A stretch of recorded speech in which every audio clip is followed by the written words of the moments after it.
Masih banyaknya usaha rumah kos di Ngawi yang diduga belum mengantongi izin mendapat sorotan dari wakil rakyat. Adanya pendataan ulang serta revisi Perda tentang penyelenggaraan usaha rumah kos perlu dilakukan. Revisi Peraturan Daerah atau Perda nomor 10 tahun 2014 tentang penyelenggaraan usaha rumah kos perlu diadakan. Revisi ini mengingat harus mengikuti regulasi tentang proses perizinan usaha. Jika melihat Perda nomor 10 tahun 2014 tentang penyelenggaraan usaha rumah kos, saat ini sistem perizinan telah melalui Online Single Submission atau OSS, sedangkan di Perda tersebut masih menggunakan sistem lama mulai dari izin mendirikan bangunan atau IMB dan lain sebagainya. Karena hal tersebut, maka perlu dilakukan revisi terkait regulasi tersebut. Termasuk jika penarikan retribusi atau pajak daerah terhadap usaha rumah kos sedikitnya di atas 10 kamar, maka dengan perubahan regulasi akan lebih maksimal dalam pendapatan asli daerah atau PAD. Selain itu juga pembinaan dan pengawasan usaha rumah kos maka akan lebih optimal. Menurut saya, pertama kita benahi, kita sesuaikan dulu regulasinya.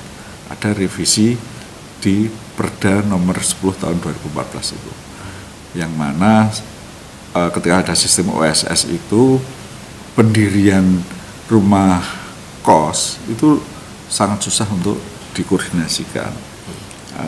Dalam hal ini ketika ada aturan dulu retribusi itu dikenakan untuk 10 kamar misalnya, apakah sekarang ini masih update, itu perlu kita review.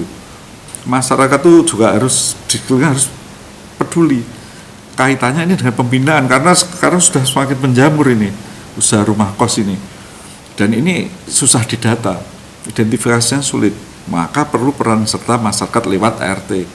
Kalau dulu ada kewajiban penghuni rumah kos itu harus store KTP misalnya, dan kalau perlu ini sekarang dihidupkan lagi untuk menghindari tindak pidana yang selama ini sering kita dengar di rumah kos, baik itu narkoba, prostitusi, maupun bahkan mungkin teroris.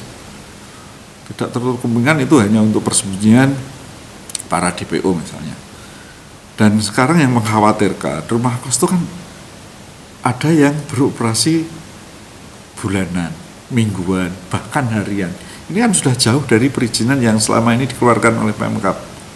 Maka sekali lagi menurut saya regulasi ini harus kita review, kita revisi untuk menyesuaikan dengan aturan sesuai OSS. Dan saat ini tidak dipungkiri adanya usaha rumah kos yang juga memberlakukan sistem sewa mingguan atau bahkan harian.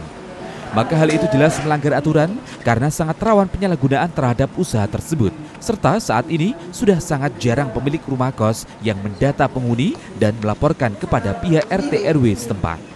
Ito Wahyu, JTV, Ngawi. Ada sendirian.